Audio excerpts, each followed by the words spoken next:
Good morning, listeners. I don't know what I was going to say there instead of listeners, and then I panicked.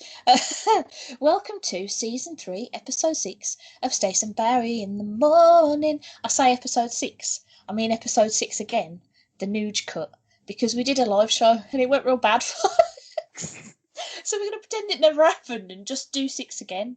Just do it again. No one will know except that I've told them. Hello, I'm Stace, and joining me on this pretend sofa in this pretend newsroom of geeky news is my good friend Barry. Hello. Nude cut, baby. Slash. I was doing a slash with my hand to signify it was the nude cut. Nude cut. More content. More special effects. More stuff going on that wasn't going on the last time it was going on. Just more. Just more happenings. Yeah. More CG. I've currently got a tennis ball bouncing in front of my head because that's going to be added in post-production as a giant Death Star type ray gun type thing. I'm wearing a full skin tight, just green suit because I'm going to get CGI'd in later. All right. I thought you were just doing that because it was Thursday. Well, I mean, that too. That too. Cool. I am so glad that this isn't videoed and people would be expecting me to be in a skin tight green suit, because that would be a nightmare for everyone involved. It'd be fun though. Hey, how are you doing, Bert? I'm doing very well. As I said, my brief bout with the vaccine jab, or as I'm calling it, Nugenite, which laid me low for a few days, the worst seems to have passed. I'm back to my old fighting self. Oh, good. But no superpowers as yet. But Sue says she's going to stab me later just to see what happens. So fingers crossed. Okay, cool. That doesn't sound like risky business at all. Are you going to throw yourself off the roof and be like, I can fly, and then fall to your doom? No, that's what I mean. Do that. No. That's what I'm starting. That's what I'm not stupid, Stace. That's what I'm starting small. Sue's going to stab me with a kitchen knife, and then you started we'll small go from there with a stabbing. Yeah. If that works out okay, then maybe I'll consider throwing myself off the roof and seeing what happens.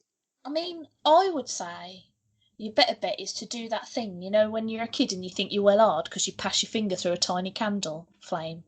I'd say just do that a couple of times with a slightly bigger candle flame, and if it hurts, don't bother with the stabbing. That's just my personal opinion. But also don't set yourself on fire. Don't do any of these things, Barry. Just wait until your superhero moment happens, and then if you've got powers, I'm sure they'll kick in. God, you sound like He-Man at the end of one of those He-Man cartoons. It comes on at the end. Hey kids, in today's don't episode, put your hand directly in the toaster. Don't be a dick, kids, says He-Man. Don't be a dick, He-Man. Hey kids, I know I've got a tiger for a pet, but don't jump in the tiger cage at the zoo, eh? Kids are jumping in there going, it's my battle cat, and the cat's like, anyway. This went off the road even quicker than usual. In it though, but at least at least we're on air. That's not true. We're just on Skype, and we're hopefully recording. Who knows with Skype, eh? Fingers crossed it's all going to go to plan. Yeah, fingers crossed, innit? Well, shall I do a trumpet and we'll do a thing? Trumpet it, thing it. Cool. That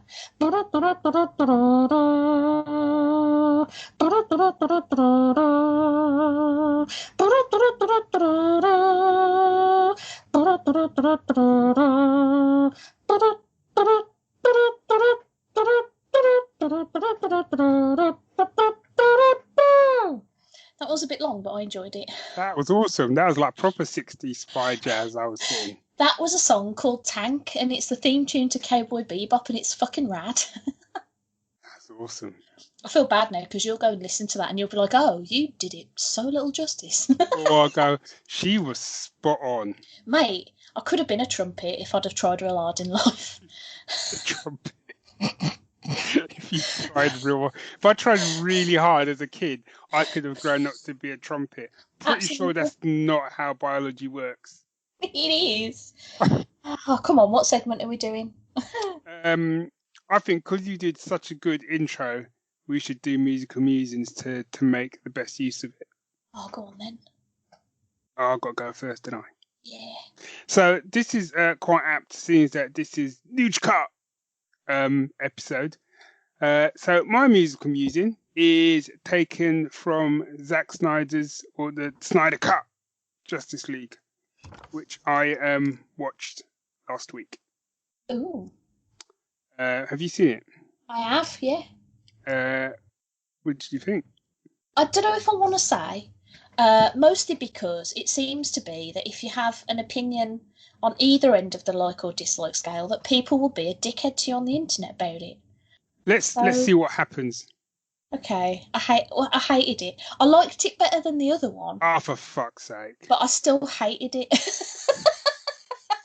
See, I think that, like, wherever you, and I think that I was listening to a review of it today, and what they said I think is quite, yeah, I think it makes sense. What they were kind of saying is, if you didn't like the first Justice League film, like really didn't like it, and you're not really a fan of, you know, Zack Snyder's take on the DC universe, then this film may not change your mind.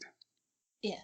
Whereas if you did enjoy those films, or you were kind of, you know, sitting somewhere in the middle, or if you weren't that much of a fan of it, then it could. But like all things, it's, do you know what I mean? It's down to the viewer. Personally, I really enjoyed it. But then I thought Justice League was okay. And I really enjoyed Man of Steel, and I really enjoyed Batman v Superman Ultimate Edition. I have to say that. Get that caveat in there. Well, I was one of those weirdos who was like, because a lot of people were saying to me, like, why are you going to bother watching it? And I was like, because I don't know if I'm going to like it. This wasn't one of those films where I was like, oh, this isn't for me. I don't need to bother. Because, like, I loved Watchmen. I liked 300 and Man of Steel. I've never seen Sucker Punch. I didn't much like, well, there was some stuff to like about Batman vs Superman, but a lot of stuff I didn't like. And I didn't really like the other Justice League, but that one I felt was more to do with the fact that it was completely incoherent. So I was kind of thinking, this one's 4 hours long, maybe it'll be more coherent, so maybe I will like it, I don't know.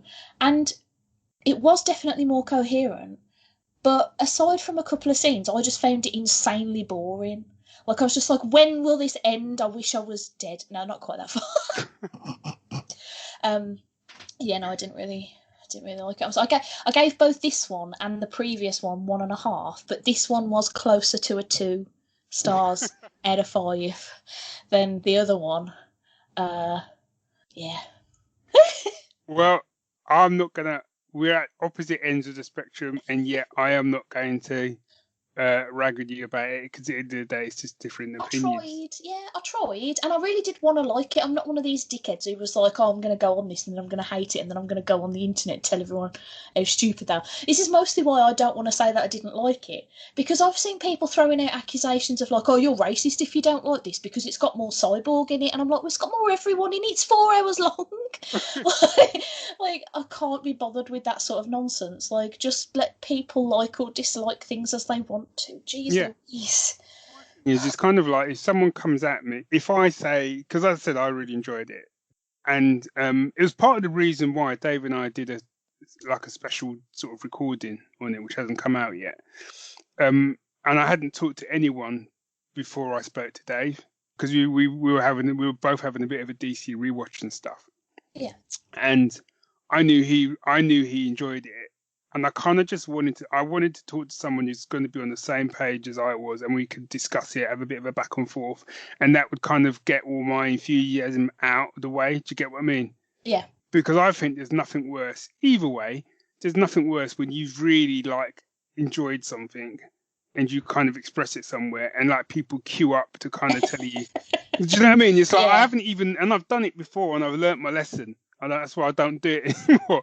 But it's kind of like people just queue up to tell you how shit something is, and there's stuff that I think is rubbish, and I see people sort of going how much they love it. I don't feel the compulsion to, unless obviously they turn to me and say, "What do you think?" Like what I've done to you. But I don't feel the compulsion to see someone go, "Oh, hang on a minute," you know. Somewhere someone loves something, I've got to get involved now to tell them how shit it is and how wrong they are. I kind of got better things to do with my time, but I do love debate. I like to get into discussing things with people, so long as it's a discussion and not a I'm right, you're wrong. No, you're wrong, I'm right. I just can't Yeah. be It's bothered when with it that. gets personal and people start slinging like Yeah, insults about, like people saying that you're racist if you don't like yeah. this I version mean, is bananas to me, yeah. because I'm like, I thought putting more cyborg in it was one of the better things about this version, I mean, because it made it make a whole lot more sense. yeah. I mean, at the end of the And day, if you'd started this with saying like, I hate Justice League because of that black dude in it, who yeah, was like the cyborg guy, couldn't stand him, don't like yeah, black people, that's why I didn't yeah. like this film. Everybody Then, else, all then the we'd white ones, loved him, yeah, but that yeah, guy, shit. yeah. Then I feel there'd be some justification in you being called a racist. Yeah, yeah. But I'm fairly confident that isn't the case, No, not at all. Not at all. unless I've changed colour in over the last I don't know when. But yeah. Anyway, Anyway, music. wow, jeez, fucking hell. Whoops. Yeah. So I've chosen. It's called "At the Speed of Force," which is by Tom Holkenborg, aka XL Junkie. Was it XL Junkie? I It think is, it's isn't it? Junkie XL. Junkie XL. Yeah. Okay. Um, which is it's a piece of music which comes right near in the big sort of climactic scenes. I don't really want to say what's going on because it's a massive spoiler. All I would say is it involves the Flash, and it's a brilliant scene, but it's a brilliant piece of music as well. And I really enjoyed this. I really enjoyed the soundtrack in this. And one of the good things is it looks like the entire soundtrack is on YouTube. Like legitimately, I think on YouTube. Good stuff. Yeah. I haven't listened to the soundtrack yet because when I was watching the film, this is not to rag on the soundtrack.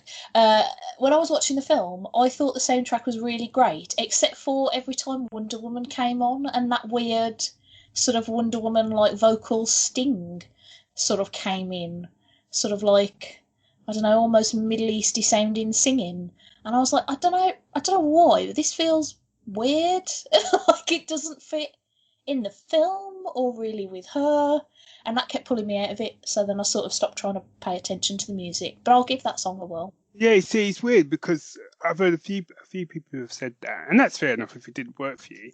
But for me, it just reminded me of Xena, so I can't. So it did fit for me because I was like, oh, it's obviously it's the singer from Xena is obviously out of work, and Yeah. so I didn't mind. I didn't mind it, but no, that's cool. Over to you. Over to me. I've picked a real weird one this week that's totally incongruous to anything that's going on in my life because I just had a momentary panic before we started recording and I was like, oh no, I haven't picked a song. And what I usually do when I've had a momentary panic where I haven't picked a song because I'm an idiot and I haven't prepped is I'll have a look on my letterboxd and see what movies I've seen lately and just pick a song from one of them. Because I'm really good at planning things. Ahem. But I was just looking at my letterboxd and it was full of things I've already had on musical musings or like things that don't really have very particularly good soundtracks. So I was like, do you know what? Go into the recesses of your brain and pick something real weird. So I picked a song that's called Bloodfest and it's from the Mizumono episode of Hannibal. Series 2 of Hannibal from like, I don't know, a million fucking years ago, however long it was that we used to have a Hannibal TV show that was great. And it's by an Austrian composer called Brian Reutzel, I want to say. I don't quite know if that's right, so I'm really sorry if I fucked that up. And it's... Did you ever watch the Hannibal TV series? No, it was too scary. I watched the first 2 episodes, and I was like, "This is really weird and quite disturbing." I'm out. Yeah, it is. I mean, I can't remember how far into the series it is where somebody does a murder and leaves the body parts, like makes instruments out of the body parts, and leaves them around for people to play. So it's like a human cello. Anyway, it's real weird.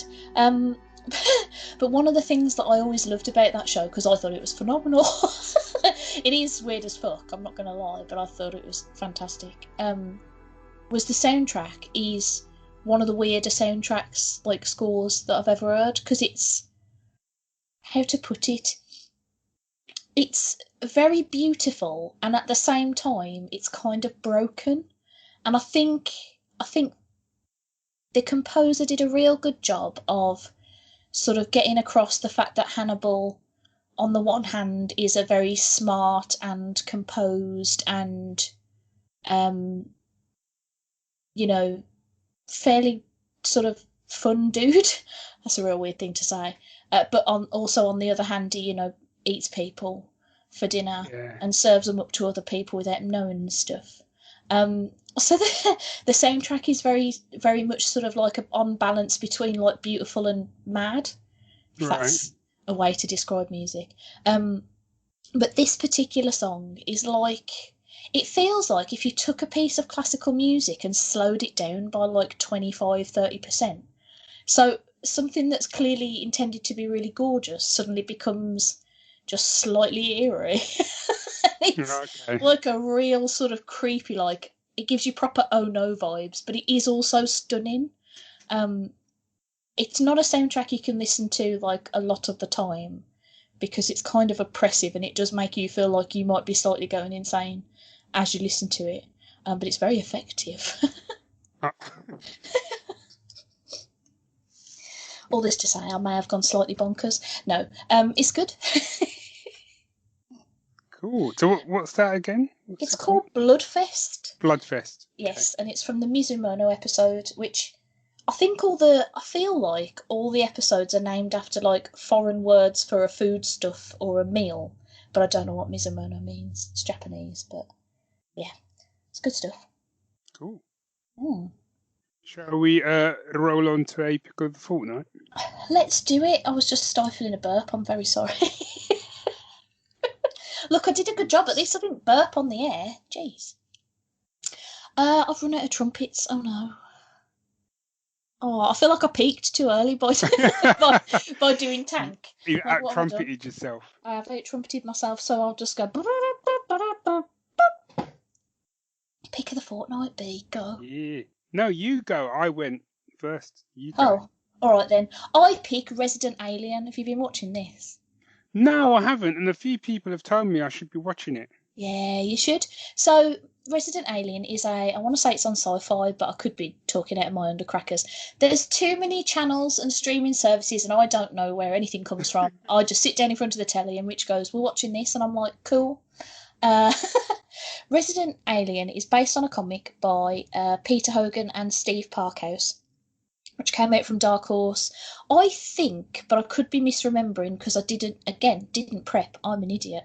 I feel like this has been many mini-series, if that makes sense. So I think it's been like 5, 6-issue minis over several years. Right. Honestly, I could be talking out my arsehole, who knows? And it is about, the TV show is about an alien who gets stranded on Earth, and while he's trying to figure out like where all the bits of his ship are and get all of his bits of equipment and stuff, he kills a dude and takes over his body and then accidentally becomes a small town doctor. And it is a lot funnier than I just made it sound. Okay. Alan Tudyk plays the resident alien, the titular resident alien, and he is the absolute perfect choice because he's so good at acting not like a human, but enough like a human that you wouldn't necessarily suspect that he's not a human man. Not that I think most people's first, instinct would be he's a bit weird, must be an alien. But yeah, he's got this like fantastic. His physical comedy is just spot on. But it's very funny because obviously now that he's become sort of the town doctor, he's having to do things like help out with the police solving his own murder and stuff like that. It's a very weird show, and there's one kid in the town who's got like this special gene where he can actually see his real alien face. So this kid is trying to convince everyone that this guy's an alien, whilst this guy is trying to convince everyone that the kid's gone mad. It's really silly and it's really funny and it's also really exciting. Like it's one of those shows where you think, how much mileage can you get out of this? Really though, quite a lot apparently. It's very good. I think it's been renewed for a second season already. Yeah. Okay. But it's one of those shows where it's just like you know, sometimes you sit down and you think, I don't want to watch anything that's going to necessarily like bum me out or be a bit too much or a bit heavy. And it's one of them. It's like, this is fun. I'm enjoying this. Yeah. Um, I would highly recommend it. Yeah. Yeah, it's definitely on my list of things to watch. Mm, Yeah, cool. Okay. good Um, stuff. my oh, no. My God damn it! I wanted to pick the new Marvel show, Okay. um, but But well, no, I am gonna do it. I'm gonna do it. Yeah, okay. my pick of the fortnight was Falcon and the Winter Soldier, not Ducktales. um, Right. yeah, so this started last week, I think it was. Yep. First episode dropped. And I really enjoyed it. I had to keep. Have you seen it? I have. Yes. Did you enjoy it? I did. Yes. Oh, shoot. Um, I uh, I had to keep telling myself in the first 10 minutes because it starts with a big action sequence. I won't say too much. I don't want to spoil it. But Mm, it's a big action sequence, and I had to keep telling myself that I wasn't watching a film. yeah. That this is a TV show. Okay, it's a streaming show, but you know what I mean. It's a TV show because I was like, "Fucking hell, Disney have spent a bit of cash on this, haven't they?" They really have. No, it just, and obviously it's not even just the fact that you've got the big budget effects and the stunt work and all the rest of it, but just the fact that you've got. I mean, you'd think I'd be used to it after WandaVision, but the fact that you've got the characters who I've seen on the big screen now in a TV show Yeah. was just kind of blowing my mind for most of the first episode. But yeah, I really enjoyed it, and I just think it's a great way to sort of expand um, the MCU to really kind of get into some of the characters' heads. Yeah, Um, this is what I was saying to Rich because like we watched it and I went into this not expecting a lot, even though One Division has been like my favourite TV show this year. I went mhm. into it not expecting a lot because I don't particularly like Winter Soldier as a character, and I wasn't sure if this was going to be too superhero-y, if that makes sense. Because obviously Yeah, One Division went there, but for the most part it was like sitcom parodies and like mystery, and like it wasn't really big superhero fare, if that makes sense. yes, yeah, And of course, when this kicked off with that big action sequence, I was a bit sort of like, oh, see, I was right. He's going to be like, yeah, it's just going to be Soups doing Soup stuff. And like, not to spoil it, I won't say where the episode went, but I was very happy that it went to some other places as well, mhm. because like you were saying, like as much as the MCU, I mean, I've liked nearly every film from the MCU, and even the ones that I don't particularly like, I don't hate any of them. Like they're Yeah, all varying flavours of like average to fantastic. But like the one thing that it has struggled with for me is that it doesn't touch on a lot of the themes it brings in. So the fact that they could do One Division and really get into like her grief and the things that have happened to her and how it's affected her and stuff. And of course, with this, again, not spoiling, it's touching on some stuff that's going on with Sam and some stuff that's going on, especially with Bucky, because he's got so much to be flipping traumatized over. Like, good lord. So getting a bit more into that is definitely, yeah, I like that side of it a lot. I'm hoping that they keep that sort of good balance of, superhero and other business. well, there's a lot more. Yeah, I mean, like you said, there's a lot more characterization they're getting into, and a lot more. There's a lot more stuff going on explaining the world post Endgame, Yeah, which I yeah, quite like. And I think it's that thing of like when you watch Endgame and everyone comes back, and it's great because everyone comes back. In that film, it's great, but then when you watch like some of the bits in One Division and what some of the characters say in One Division, you get a sense that it's not quite so great as you think it is. There's a lot of yeah, issues around everyone suddenly turning up after 5 years. And when you get to Falcon Winter Soldier, there's even more to do with it. yeah. and yeah, so I find it quite, I find it quite interesting what they're trying to do with it. I also quite like the fact it's only 6 episodes as well, Yeah. so it won't kind of outstay its welcome, so to speak. Mhm. And even though some of the stuff you can see, something happens at the beginning with Cap's shield, and I just thought that's a bad idea. I can see where this is going. Yeah, same. Yeah, so that's my pick of the fortnight. Falcon and the Winter Soldier, not DuckTales. Sorry, DP. But also a bit DuckTales. But Yeah. also a bit DuckTales, especially for the cameos that I've been seeing, or the one cameo I've seen so far in season 3. Hooray! Hooah. I'm sure when you get to the end of season 3, we'll have a lot of DuckTales talking. Yes. I'm almost positive that will happen. Hey, Okay. look at the time. Have we got time for a very small bit of geek all about it? We've got time for a very small geek all about it.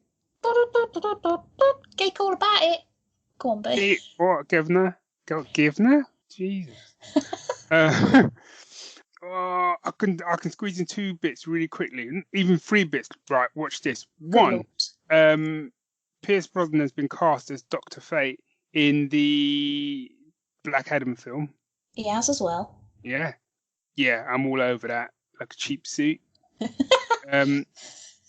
Next up, we've got Helen Mirren has been cast as the villain in Shazam: Fury of the Gods. Oh.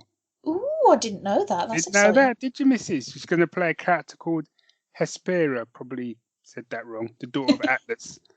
Nice. I still need to watch Shazam, so You haven't watched Shazam? no. Dude, it's legit good. It is legit good. It just revels in being a comic book movie. Sorry, go. Okay, I will watch it. I will. What time is it? Right, 2 more. It's how quick I'm going. Black Widow is dropping on Disney Plus. They've announced that. That was that was the one bit of news I cherry picked. So well done. Yeah, so she's coming on Disney Plus. $30. On July the 9th. Yep. But that means it's pushed back Shang-Chi, which I was really looking forward to, because that was going to be dropping in July. Now that's coming in September. So that's a shame. Yeah, so I was a bit gutted about that. But to be fair, it's about time they put Black Widow on, because that's been like, I don't even know how many. It's taking the piss now, isn't it? Yeah, I think they sort of. I was talking with our good buddy Phil about this, and I was saying that I think they sort of got to a point where it's like, we can't hold on to these anymore with the way the TV shows are going to be coming out, because everything will be jumbled and make no fucking sense. So I guess let's just go. Yeah. Did I think I mentioned this on the the last episode that hasn't been aired, where there's a film coming which is being pitched as Die Hard meets Indiana Jones. Have you heard this? I think yes, I vaguely recollect you saying that. Yeah, called Classified Story. Actually, you know what? I'm not going to mention it. Fuck it. No, I am. The story is set inside a top-secret government bunker, the kind that ends Razor's Lost Ark. The bunker contains relics covertly recovered during World War II, and they turn out to be more powerful and dangerous than imagined. Who would have thunk it? Ooh. Sounds good, bro. That. I'm all over that. Look at that. That was fast. Hey, everybody. Thanks for listening to us do a waffle. Apologies again to Al and anybody who tuned in on the day that we did the live show that never happened. My Chromebook just was like, do you know what? I hate your face, and then killed itself. Bleeding Chrome. Bloody dickheads. Hey, but we had a good time, and I think Al raised about 800 quid in the end, so awesome. can't sniff at that, me babby. No. Yeah, I think his page is still open for donations, but I don't know if I wrote down what it was. Do you know what? Just go to superpod.co.uk/donate, I think, or maybe just go to superpod.co.uk and press the big donate button. I can't remember. Yeah, and we can put a link in the old show notes. Yeah. So if you liked this episode, go and give them money and tell them we sent you so that we look great, instead of, me being a massive failure on the day. And you can do a tweet at us at Geek Syndicate and at Stacey's Parlour. You can send us an email, staceandbarry@gmail.com. Barry now has access to the emails. so we can both reply. Or Yeah. Barry can reply when I'm having one of those moments where I'm like, I don't know what to say, and I have a little panic. I'm bad at emails, folks. But I love you, and I love your emails, and get your vaccinations, and be well, and we love you. Bye. Laters, peeps.